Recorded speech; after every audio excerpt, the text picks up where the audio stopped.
하나님 말씀은 욥기 15장입니다. 1절로 16절까지 우리 함께 읽겠습니다. 대만 사람 엘리바스가 대답하여 이르되 지혜로운 자가 어찌 헛된 지식으로 대답하겠느냐? 어찌 동풍을 그의 복부에 채우겠느냐? 어찌 도움이 되지 아니하는 이야기 무익한 말로 변론하겠느냐? 참으로 내가 하나님 경외하는 일을 그만두어 하나님 앞에 묵도하기를 그치게 하는구나. 내 죄악이 내 입을 가르치나니 내가 간사한 자의 혀를 좋아하는구나. 너를 정죄한 것은 내가 아니요 내 입이라. 내 입술이 내게 불리하게 증언하느니라. 내가 제일 먼저 난 사람이냐? 산들이 있기 전에 내가 출생하였느냐? 하나님의 오묘하심을 내가 들었느냐? 지혜를 홀로 가졌느냐? 내가 아는 것을 우리가 알지 못하는 것이 무엇이냐? 내가 깨달은 것을 우리가 소유하지 못한 것이 무엇이냐? 우리 중에는 머리가 흰 사람도 있고 연로한 사람도 있고 내 아버지보다 나이가 많은 사람도 있느니라. 하나님의 위로와 은밀하게 하시는 말씀이 내게 적은 것이냐?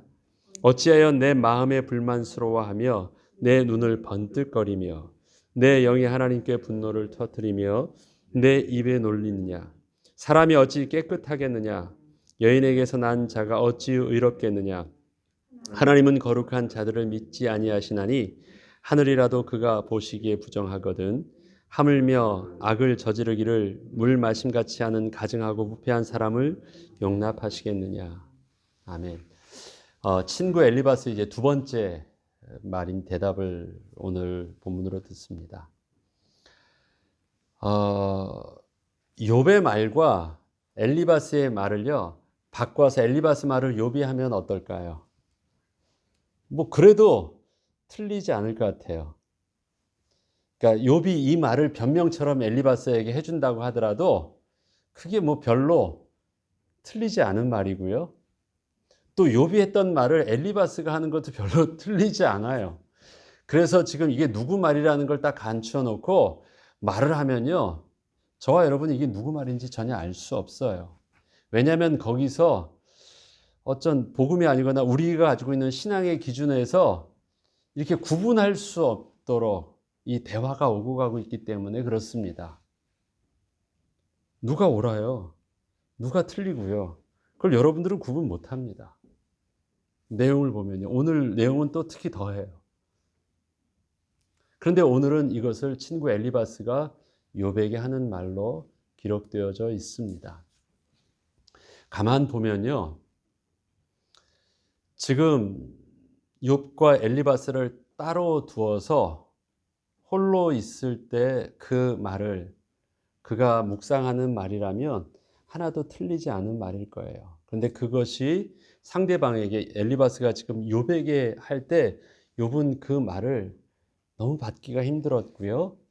욥이 홀로 있을 때 하나님과 대화했으면 별 문제가 없는 말이라 할지라도 그것을 또 엘리바스에게 들려주었을 때 엘리바스도 그것을 듣기 거북해하고 그것을 통해서 또 오늘 본문을 통해서 비판적인 정죄의 메시지들을 또 교훈으로 욥에게 하는 것을 봅니다. 따로 떨어져 있으면 어제도 말씀드렸지만 욥의 지금 자기의 처지는 14장 22절에 이렇게 표현했죠. 다만 그의 살이 아프고 그의 영혼이 애곡할 뿐이다. 자기의 지금 처지에 대해서는요, 너무 아파서 지쳐있고 남아있는 감정은 슬픔에 눈물 나는 것밖에 없는 게 나의 현실이고 한탄하는 그 무기력함 속에 있는 것처럼 보이는데 거기서 툭 내뱉어지는 말 속에서는요, 굉장히 소망의 기도가 그 입에서 나왔었잖아요. 분명히 그 기도 속에서는 잘 들으면 정말 들려지면 그것이 생명의 언어요, 위로의 언어요, 그 다음에 길이 되어지는 하나님의 음성을 들을 수 있는데 양쪽의 언어 속에서 양쪽에서 들려주는 그 대화 속에서 나는 옳은 것을 말하는데 듣는 사람은요 거기서 옳은 것을 하나도 듣지 못해요. 엘리바스의 말을 욥이 욥의 말을 엘리바스가 하나도 듣지 못하고 있어요. 둘은 말하고 있는데 그것을 들려주는 사람은 말하고 있는데 듣는 사람은 양쪽 다 못 듣고 있어요. 그것을 제3자인 우리가 그 입장, 저들의 입장이 아닌 우리 입장에서 보면 양쪽 다 우리에게요, 정말 영적으로나 우리에게 그것을 마음에 담아서 해야 될 소중한 말들이 다 담겨져 있는데 그렇습니다. 너무 이상하지 않습니까? 하나님의 영적인 진리와 하나님의 말씀들이 두 하나님을 신뢰하며 하나님을 경외한다고 하는 두 사람 사이에서 대화가 오고 있는데요. 그 말이 정말 그의 심령 속에서 생명의 언어로 이렇게 잘 안착되지 않고 있어요. 마치 이걸 우리 지금의 처한 시간표에서 이렇게 한번 표현해 보죠. 교회에서, 예를 들어서요, 교회에서 하나님의 말씀이 증거되어지고 있고 교회에서 하나님의 말씀들이 서로 또 가르치고 배우게 되고 그 다음에 교회에서 은혜를 받았다는 성도들이 서로를 교훈한다고 하는데 이 하나님의 말씀이요, 마치 이 시각적으로 표현하면 그냥 이게 허공에서 진짜 둥둥 떠 있기만 해요. 말씀이. 그리고 우리는 그 말들을 하는데 이 말이 마음판에서 잘 안착이 되어지고 뿌리를 내려서 열매를 맺지 못하고요, 이 말이 막 허공 위에서 둥둥둥둥 떠다니고 있어요. 저는 이걸 보면서 시각적으로 그게 보여요. 말씀은 맞는데 왜 말씀이 제대로 잘 뿌리 박히지 않고 안착되어 있지 않고 허공에서 이렇게 빙빙 돌고 있을까? 교회 안에서 일어나는 모든 진리의 메시지들이 진리의 말씀이라면, 그 창조주 하나님의 능력의 말씀이라면 우리 심령의 골수와 또 피와 살이 되어지고 치유되어지고 변화되어지는 하나님의 창조의 능력이 분명히 있는 것 같은데 그냥 말씀들이요, 그냥 붕붕붕붕 떠다녀요. 지금 둘 사이에 그러고 있습니다. 왜 그럴까요? 왜 그럴까요? 마지막에 하나님께서는요, 욥이 옳다고 말씀하지 않으셨어요. 하나님이 욥의 편을 들어주셨습니다. 그렇지만 욥은 어떻게 했어요? 하나님께 회개했어요. 하나님이 옳다라고 말씀하시지만 그렇지 않고 욥은 자기가 틀렸음을 하나님께 인정을 해요. 하나님은 욥이 그렇게 회개하기까지 기다려주셨어요. 그래서 끝내 욥에게 책망하거나 잘못했으니까 혼난다 그러지 않으셨는데 욥은 스스로가 하나님의 은혜를 깨닫고 범죄했던 자기의 모습과 무지에서 함부로 말했던 자기의 어리석음들을 하나님께 회개해요. 그래서 그는 자리를 잡아요. 그런데 친구들에게서도 마찬가지였어요. 친구들의 말이 욥에게 안 들렸잖아요. 그러면 친구들이 틀린 것처럼 보이면 친구들을 책망해야 될 것 같은데요. 하나님은 욥을 통해서 친구들을 위해서 기도할 수 있도록 욥에게 주셨어요. 그래서 그 친구들의 그 말과 그 모든 것들을 품고 또 친구들을 위해서 기도할 때 함께 회복되어지는 은혜를 하나님 누리게 하여 주셨어요. 신약의 에베소서를 우리는 교회론을 봅니다. 에베소서에 보면, 에베소서 2장에 보면 이 교회가 어떻게 되어지냐 할 때요, 이렇게 말씀을 합니다. 에베소서 우리 2장을 잠시 보겠습니다. 에베소서에 보면요, 이렇게 표현합니다. 2장 12절부터 한번 천천히 읽어볼게요. 그때 너희는 그리스도 밖에 있었고 이스라엘 나라 밖에 있는 사람이라. 이방인 중에서 그리스도 된 이방인들 말하죠. 약속의 언약들에 대하여서는 분명히 외인이었죠. 이방인이 세상엔 소망이 없고 하나님도 없던 자였습니다. 즉 이방인들이 그리스도에 대인 자들이 옛날엔 그랬었죠. 근데 이제는 멀리 있던 너희가 그리스도 예수 안에서 그리스도의 피로 가까워졌대요. 누구랑? 하나님의 율법을 붙잡았던 저 유대인들이랑 가까워졌습니다. 그는 우리의 화평이신지라 둘로 하나를 만드사 원수된 것 곧 중간에 막힌 담을 자기 육체로 헐어주셨다. 누구와 누구의 관계를 지금 말하냐면요, 멀리 있던 그를요, 하나님과 우리와의 관계로, 또 하나님과 그의 백성과의 가까운 관계로 가깝게 만들어 주셨는데, 그것을 예수 그리스도께서 해주셨다고 하십니다. 그 육체로 허시고 법조문으로 된 계명의 율법을 폐하셨으니 이는 이 둘로 자기 안에서 한 세 사람을 지어 화평하게 하셨다. 이 둘로 자기 안에서 한 세 사람이 되게 하셨대요. 잠깐만 저를 보세요. 유대인이 있고 그 다음에 이방인이 있어요. 그런데 하나님께서는요, 새로운 피조물로 만들어 주시는데 그 새로운 피조물을 어떠한 비밀을 가져야지 새로운 하나님의 사람이 되게 하셨냐면, 유대인 편도 아니고 이방인 편도 아니고 유대인에게 주셨던 그 복음의 은혜도 아니고 또 유대인에게 주셨던 율법도 아니고 또 이방인에게 주셨던 그리스도의 은혜도 아닌 것을 가지고요, 그 둘이 어떻게 해요? 예수 그리스도께서는 그 둘을 어떻게 해요? 끌어셔서 이 둘로 한 몸을 이뤄서, 그 말은 무엇입니까? 이 둘에게 주셨던 하나님의 은혜가 동일하게 인정되어져야지, 동일하게 생명의 언어로서 열매 맺어야지 그 다음에 나오는 게 뭐예요? 하나님의 새로운 온전한 하나님의 한 사람이 이루어진대. 새로운 피조물이 되어진대요. 그런데 이 둘이 하나로 딱 붙어지려면, 연합되어지려면 어떤 비밀이 있어야 됩니까? 예수 그리스도께서 중간에서 그것을 연결시켜 주시는 연결고리가 되어 주셔야 된대요. 그것을 모퉁이 돌이 되어 주셔야 된대요.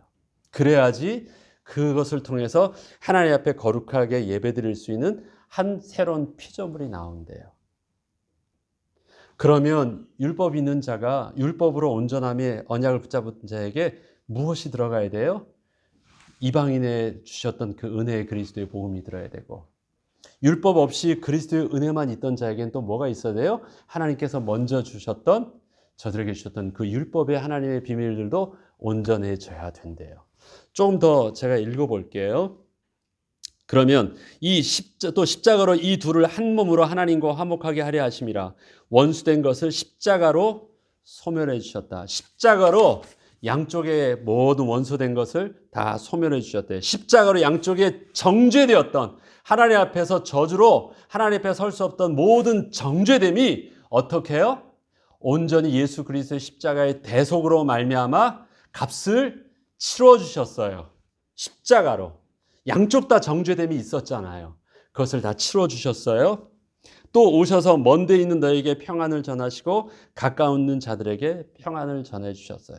그리고 가까이 예수 그리스도께서 양쪽에 정죄되어지는 그 갈등함을 어떻게 해요? 십자가로 양쪽 다 갈등함의 모든 내용들을요, 그리스도의 사랑으로 소멸되었음을 알려주셨어요. 그래서 평안이 되게 하셨어요. 한쪽만 가지고 있던 것 가지고서는 어떻게 해요? 갈등할 수밖에 없었는데 그것을 예수 그리스도께서 양쪽 다 화평케 하여 주셨어요. 왜? 너희들에 있는 모든 그 문제를 그리스도께서 다 받으셔서 해결해 주셨기 때문에 그렇습니다. 조금 더 제가 읽어볼게요. 이유가 있습니다. 이는 그로 말미암아 우리들이 한 성령 안에서 아버지께 나아감을 얻게 하려 하심이라. 여기서도 성령 하나님이 나오시네요. 한 성령 안에서. 그럼부터 이제는 너희는 외인도 아니요 나그네도 아니요 오직 성도들과 동일한 시민이요 하나님의 권속이라. 너희 사도들과 선지자들의 터 위에 세우심을 입은 자라. 그래서 예수께서 친히 모퉁이 돌을 되셨느니라. 제가 이렇게 길게 한 이유는요, 21절과 22절 때문에 그렇습니다. 저들이 특별히 예수님께서 모퉁이 돌이란 말을 쓰셨다는 말은, 모퉁이 돌은 건축 용어예요. 건물을 만들기 위해서, 건물이 입체적으로 되어지려면 돌 하나가 건물이 되어지려면 반드시 연결고리가 있어야 되는데, 예수께서 바로 모퉁이 돌이 되어주셔서 돌이 뭐가 되도록요? 거할 수 있는 집이 될 수 있도록 됐는데요. 잘 보세요. 예수께서 친히 모퉁이 돌이 되셔서 그의 안에서 건물마다 선도로 연결하여 주 안에서 성전이 되어가고 너희도 성령 안에서 하나님의 거하실 처소가 되게 하여 그리스도 예수 안에서 함께 지어져 가느니라. 자, 건물이 되어지지 않으면 하나님이 거하실 수 없어요. 하나님의 성전이 되어지려면 우리의 나 하나 것 가지고서는 하나님이 모실 수 없대요. 하나님이 거하시는 성전이 되어지지 못한대요. 그러면 어떻게 되어져야 돼요? 둘이 한 사람이 돼야지 우리 안에 하나님이 거하실 수 있는 거룩한 성전이 우리 개인도 그렇고 하고 우리 공동체 안에서도 하나하나가 모여져서 건물이 되어지면 그 안에 하나님께서 거하실 수 있는 성전이 되어지는데 그렇게 성전이 되어지시는 건물이 되어지려면 그렇게 하나님이 거하실 수 있는 한 세 사람이 되어지려면 반드시 무엇이 있어야 돼요? 그리스도께서 모퉁이 돌 되어 주셔야 되고 그리스도께서 화평케 하여 주시는 영적인 비밀이 있어야 된대요. 우리가 그리스도를 주로 고백하는 신앙 고백은 언제 우리에게 무엇이 시인되어질 때 가능되어지냐면 내가 하나님 앞에서 죄인임을 시인되어질 때 그리스도의 대속함이 나의 십자가가 되어져요. 그리스도의 십자가가 나의 십자가가 되어져요. 무엇입니까? 우리가 하나님 앞에서 모두 다 절대 하나님의 은혜를 얻을 수 없는 하나님 앞에 나아갈 수 없는 본질상 진노의 자녀임을 완전히 인정할 때 우리의 근본적인 원죄 전적인 부패함을 우리가 인정할 때 그리스도께서 우리의 주 되어주세요. 그러면 그리스도 안에서 우리가 서로 하나 되었다는 것은 우리 안에 동일한 뭐가 있는 거예요? 동일한 우리의 하나님 앞에서의 우리의 죄성이 있다는 것을 시인하는 거예요. 그것이 동일한 그리스도를 붙잡게 되는 이유예요.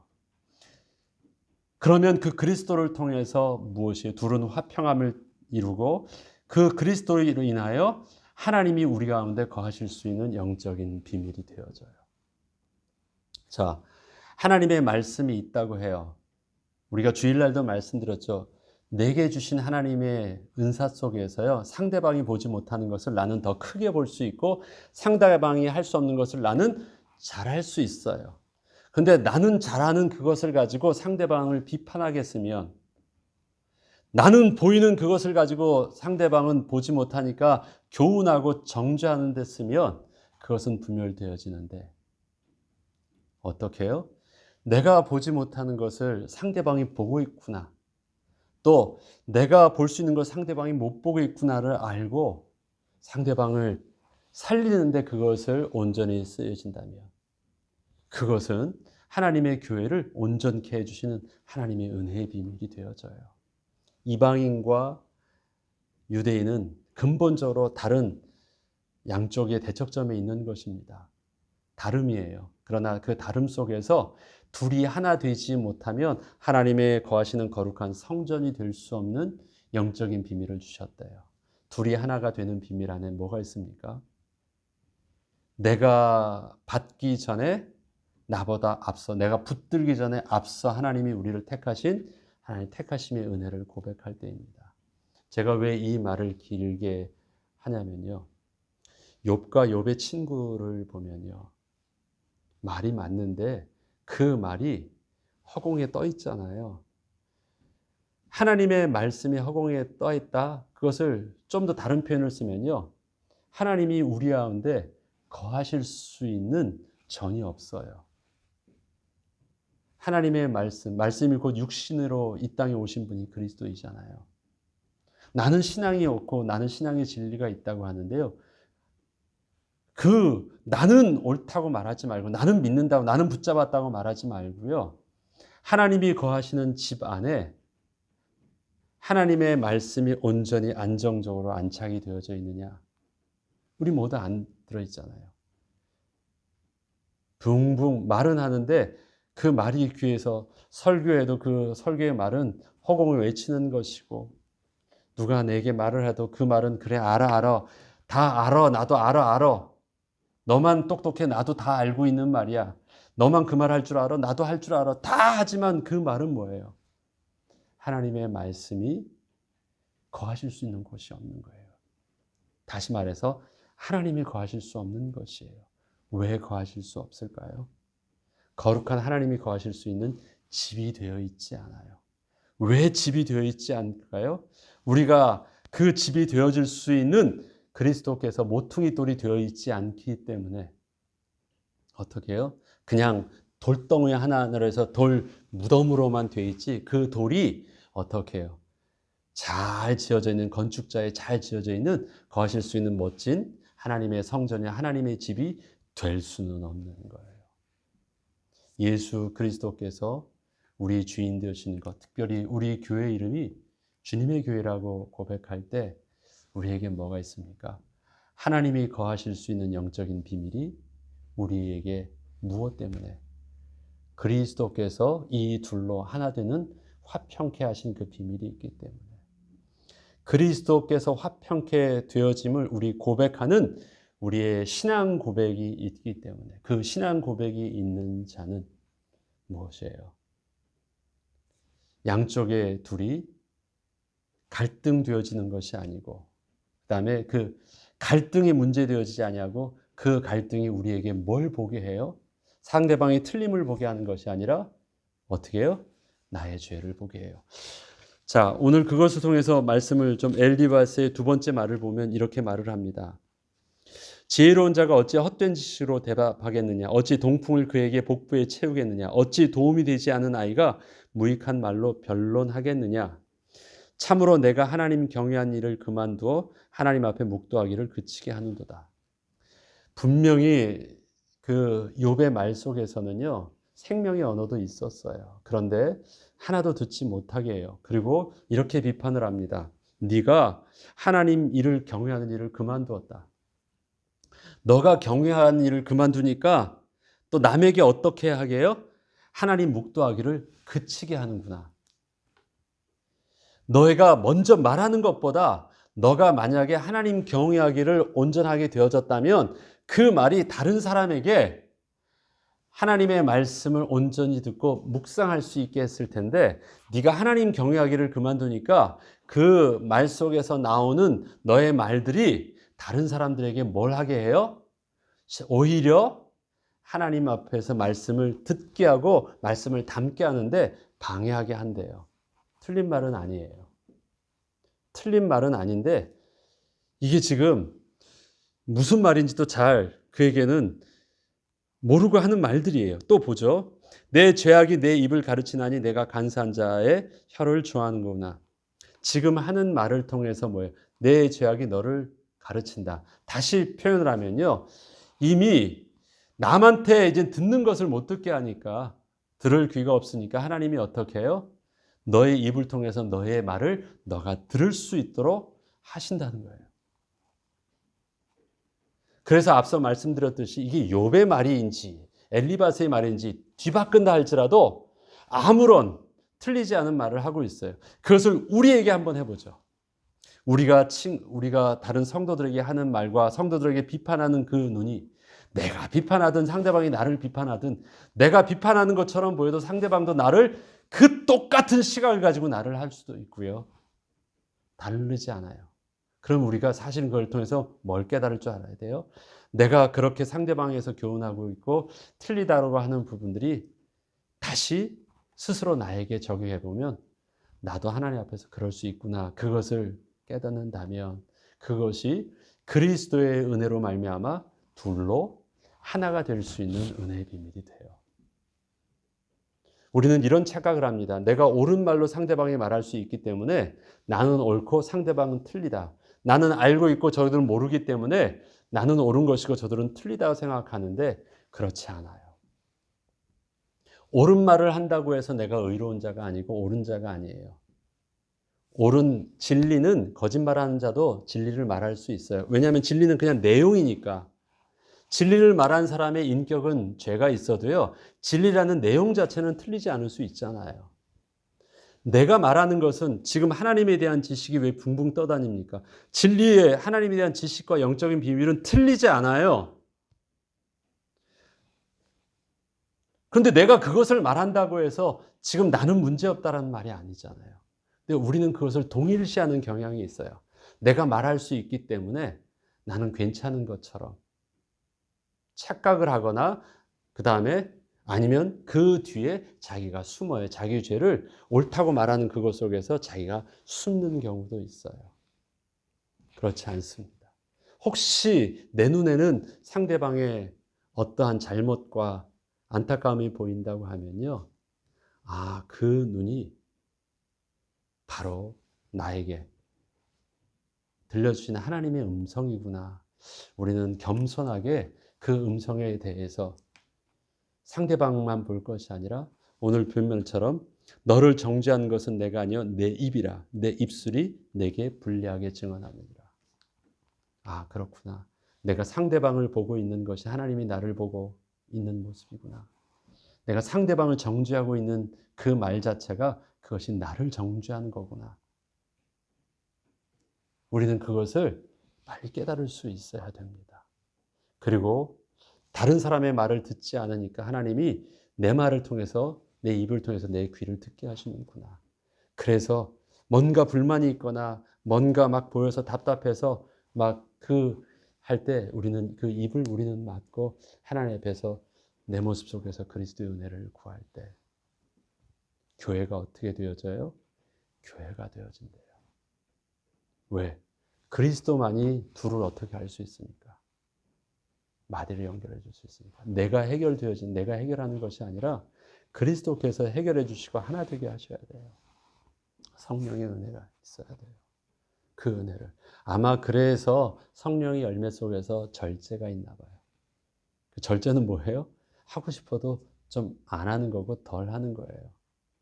내가 잘하는 것을 덜 하는 것이 절제지 못하는 것을 더 하는 건 절제가 아니에요. 나는 할 수 있는데 할 수 있는 것을 안 하는 것. 그게 절제입니다.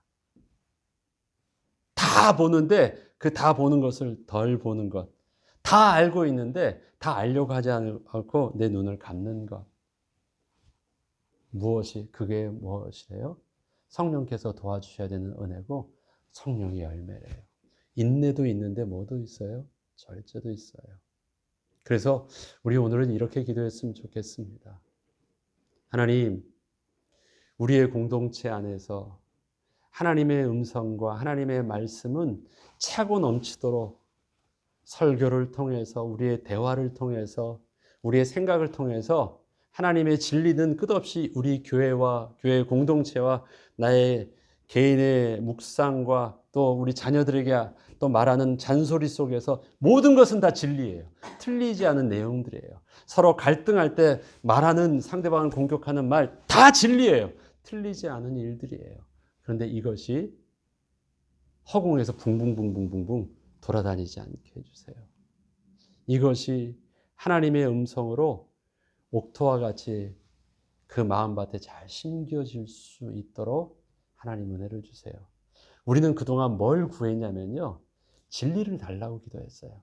목사님 말씀을 통해서도 뭔가 내가 할 수 있는 깨달을 수 있는 더 좋은 것 또 그 다음에 진리도 내가 주려고 했고 그걸 가지고 가르치고 자꾸 심어주려고 했고 그것을 들으려고 했고 그것을 찾으러 다녔는데 그러지 말고 이미 들려주시는 하나님의 은혜의 이 모든 곳에서 이제 하나님의 말씀이 허공에 떠나지 아니하고 조그만 하나님의 음성이라도 겨자씨 같은 조그만 하나라도 그것이 창조주 하나님의 능력이라면 겨자씨 하나는 믿음도 어떻게 해요?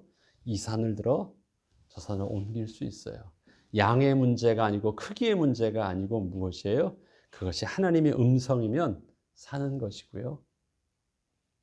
아무리 많은 것도 그 속에서 우리가 하나님의 음성을 들을 수 있다면 아무것도 없는 다 소용없는 것입니다. 더 이상 더 새로운 것을 하나님께 기도하지 말고요. 하나님이 주신 것들이 우리 가운데서 온전히 심겨지고 하나님이 거하신 아름다운 성전이 되어질 수 있도록. 그래서 내가 살기 위해서 어떻게 해요? 이제는 우리 남을 살릴 수 있는 비밀이 있어요. 내가 살기 위해서 남을 살리는 거예요. 우리 가운데 하나님이 거하실 수 있도록. 나만 잘하면 된다 말하지 말고요. 우리가 함께 할 수 있도록 품을 수 있는 은혜를 달라고 기도하고 또 하나님께서 온전히 거하실 수 있도록 말씀이 우리에게 심겨질 수 있도록 하나님 필요하다면 인내도 주시고 필요하다면 성령께서 절제 열매도 주시고 필요하다면 참을 수 있는 온유함도 주시고 필요하다면 화평도 성령께서 열매 맺게 해주세요. 그래서 우리 가정이 교회가 되게 하시고 우리 교회가 하나님이 거하시는 성전이 되게 하시고 나의 모습이 하나님이 거하시는 거룩한 성전이 되게 하세요. 말씀이 내게 담겨질 수 없으면 하나님이 안 계신 거예요. 나는 하나님이 계시다고요? 나 하나님 믿고 하나님을 경외하고 있다고요. 그런데 예배 속에서 말씀은 안 들려요. 모든 속에서 하나님의 음성을 듣고 담겨지는 것은 없어요. 그럼 심각하게 여기세요.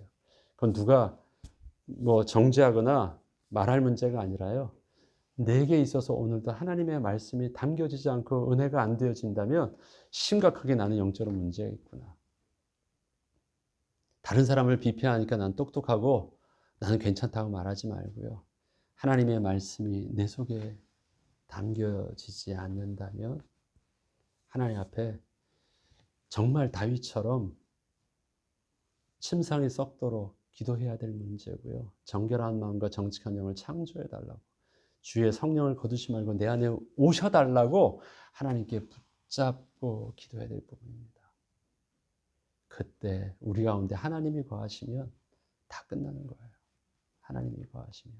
하나님이 거하시는 것은 무엇으로 알 수 있다고요? 하나님의 말씀이 날마다 내 속에 은혜가 되어지면 하나님이 내 속에서 일하고 계신 거예요. 하나님이 내 속에서 일하는 다른 것으로 확인하려고 하지 말고요. 하나님의 말씀이 오늘도 내 속에 답이 되어지고 꿈틀거리고 있다면 그것이 오늘도 내게 기도의 제목이 되어지고 그것이 내게 오늘도 세상을 보는 새로운 눈이 되게 하시고 그것이 오늘도 나에게 힘을 주고 나에게 위로가 되어지고 나에게 소망이 되어진다면 하나님이 오늘도 나를 통해서 하나님이 오늘도 우리의 가정을 통해서 오늘에 맞는 시간만큼 하나님이 일하고 계세요. 내 속에 말씀이 굳건하다면 오늘 막 풍랑이 부는 것처럼 보이고 오늘 사건 사고가 있어도 아무것도 아니에요. 근데 아무 일 없어 보여도 내가 은혜가 없다면 여러분 두려워 떨어야 돼요.